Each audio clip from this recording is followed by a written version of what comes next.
You click links all day. But what is a link really? Every web address has a shape. It's called a URL. Sounds technical? It's simpler than it looks. Think of a postal address. It narrows things down. Country, then city, then the street.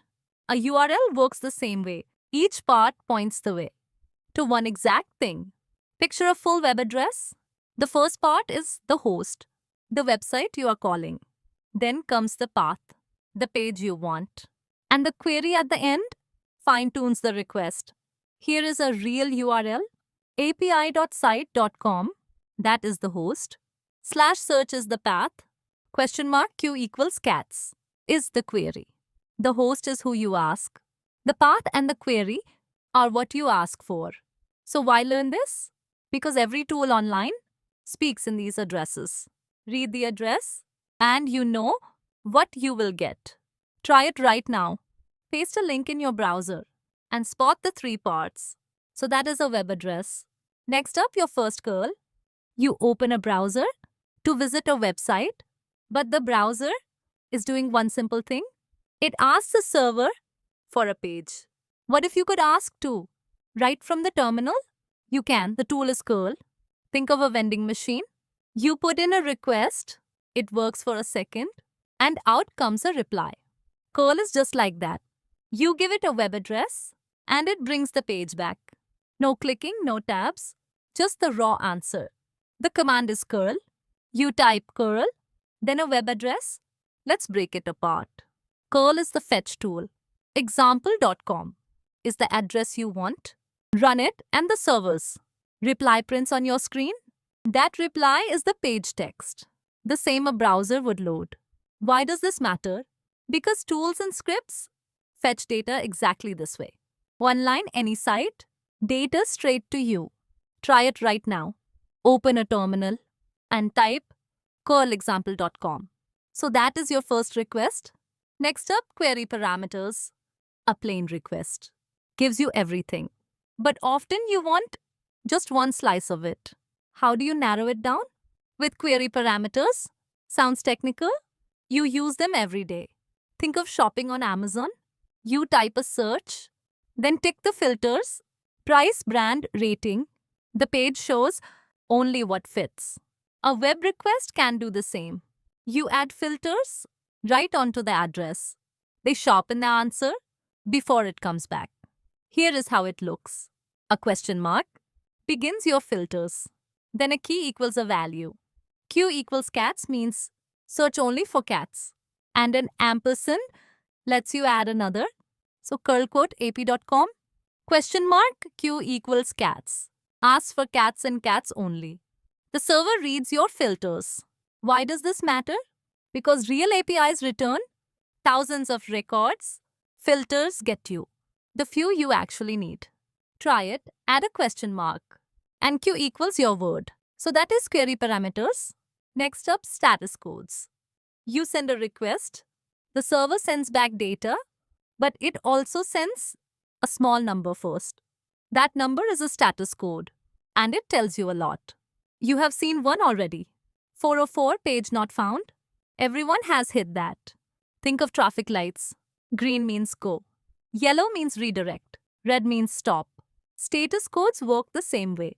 The server replies with 3 digits. The very first digit tells you the category. A 200s means success. A 4 or 500s means something failed. Let's read the common ones. 200 means all good. 404 means not found. 500 means the server broke.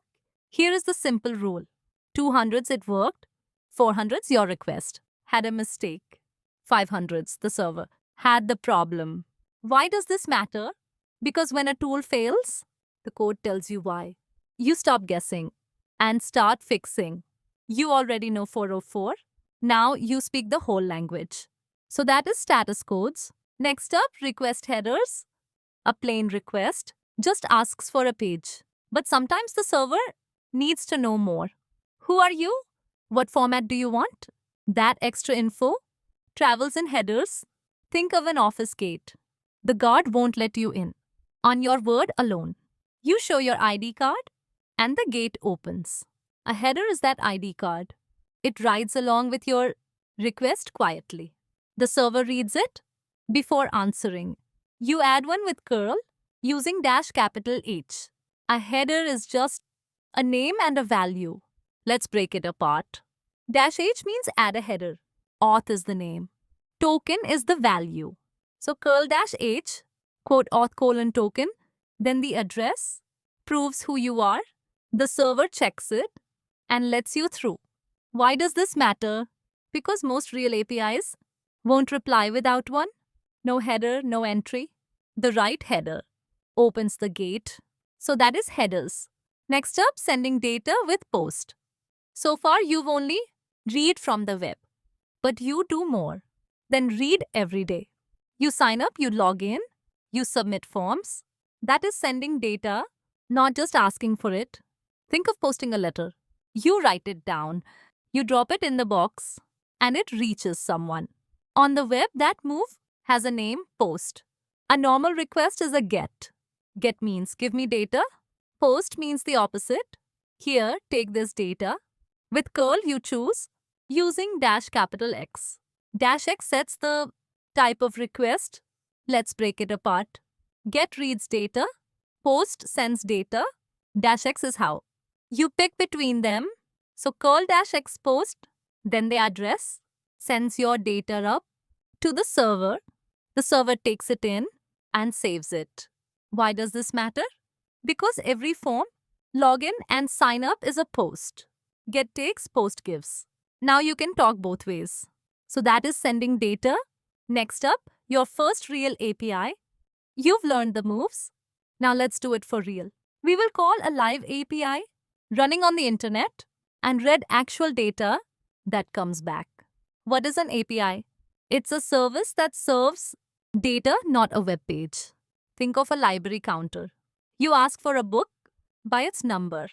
The librarian hands you exactly that book. An API works the same way.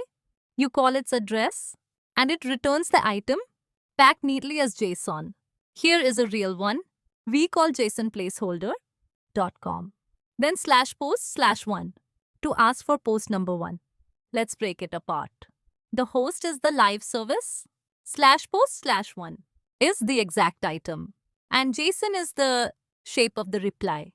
Run it and back comes real structured data, an ED, a title, a body, all ready to use. Why does this matter? Because this is exactly how real apps get data. No demo, no fake numbers. This is the real internet. So that is a live API. Next up, what is an API key? Some APIs are open to anyone, but many want to know exactly who is asking. How do you prove it's really you? With an API key. Sounds technical? It's just a password. Think of your house key. It is unique to you. It opens your door and no one else's. An API key is the same. It is a long secret string the service gives you. You send it with each request. The service reads it and says, it's you. Where do you get one? You sign up on the service and it hands you a key. Then you keep it safe. Here is the golden rule. The key proves you. It is a secret, so never share it. And it lets the service track and limit your use. You send it in a header, usually called authorization. The service checks the key before it answers. Why does this matter? Because powerful APIs won't work without one. It is your key, so never share it. And that is an API key. Next up, calling the GitHub API. You've called a practice API. Now let's go bigger. GitHub runs an API used by millions of developers and the basics. Let you call it too. Think of a public records desk. You give a name and they pull that person's public file. GitHub's API works the same. You give a username and it returns that developer's public profile. The address is ap.github.com. Then you add a path to ask for one thing. /users, then a name, fetches that user. Let's break it apart. ip.github.com is the service. /users is the section. /torvalds is the person. So call ap.github.com/users/torvalds, pulls a real profile, back comes their login, their repo count, and more. All live, all real. Why does this matter? Because the same skill works on thousands of APIs. Try it, swap Torvalds for any username. So that is exploring a real API. Next up, reading the docs. There are thousands of APIs. You can't memorize them. So how do developers use one they've never seen? They read the docs, and so can you. Think of a recipe card. It lists the ingredients and the exact steps. Follow it and the dish works, even on your first try. API docs are that recipe. They tell you everything. A valid request needs? What should you look for? First, the endpoint you call. Then the method, get to read, post to send. Then the parameters, the options you can add. And almost always, a ready example to copy. Let's read a line. Get/search. Is the method an endpoint? Q is the parameter. You match each piece to your curl command. Find the endpoint, match the method, copy the example, and you're done. Why does this matter? Because this one skill unlocks every service online. Read the docs once, and you can use anything. So that is reading docs. Next up, when things go wrong. You run a request, and it fails. The screen says 401 or maybe 403. Don't panic. That code is a clue. Think of a doctor. You describe a symptom, they read the signs and name the problem. Then they hand you the fix. Error codes do the same. Each one tells you what went wrong. Let's read the common ones. 400 means your request was malformed. 401 means your key is missing. 403 means you're not allowed. 404 means the address is wrong. And 429 means you sent too many. Now the fixes.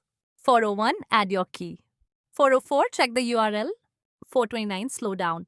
And try again later. See the pattern, read the code, find the cause, fix it and retry. Why does this matter?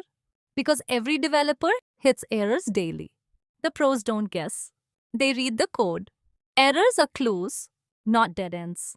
So that is debugging errors. Next up, from curl to code, you can now talk to any API with curl, but real apps don't run curl commands. They run code. So here's the good news. Every curl you've learned maps straight into code. Think of a recipe. You perfected at home, now you cook it in a bigger kitchen. Same steps, same result, just a larger stove. Curl is your test kitchen. The code is the real app. The request doesn't change. Watch how it lines up. A curl to an address becomes a fetch call to that same address. Let's break it apart. The URL stays the same. The method get or post stays the same. And the headers carry straight over. So curlapi.com becomes fetch. Quote API.com. The piece you tested is now inside the app. Why does this matter? Because you already know how apps talk to the web. Test it with curl, then write it in code. You finish this level. So that is curl to code.